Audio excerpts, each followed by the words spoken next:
खारे कर्जुने येथे विहिरीत पडलेल्या बिबट्याला पाहण्यासाठी नागरिकांनी प्रचंड गर्दी केलेली आहे। आपण बघतो की थोड्याच वेळात आता वन विभागाची रेस्क्यू टीम जी आहे ती दाखल होणार आहे, त्यानंतर त्याचं रेस्क्यू केले जाणार आहे।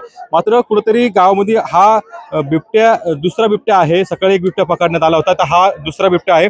मात्र धुमाकूळ घातला होता। एक 8-15 दिवसापासून एका चिमुरडीचा मृत्यू देखील झाला होता या बिबट्याच्या हल्ल्यामध्ये। तर दुसरा एक 9 वर्षीय मुलगा जो आहे तो जखमी झाला होता। आजूबाजूच्या 3-4 गावामध्ये हीच परिस्थिती आहे।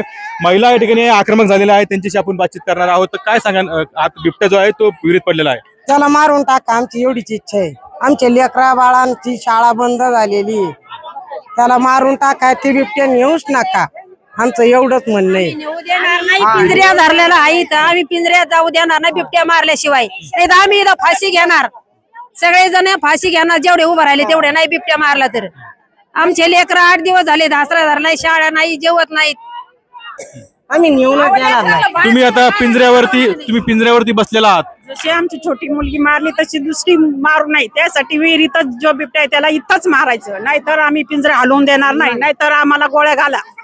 तर निश्चितच आपण बघतो की या सगळ्या महिलांनी पिंजरा आडून ठेवलेला आहे, पिंजऱ्यावरती बसलेला आहे।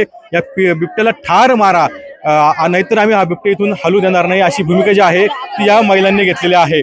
त्यावर पण कसं कुणाल जायकर, TV9 मराठी, खारे कर्जुने, अहिल्यानगर।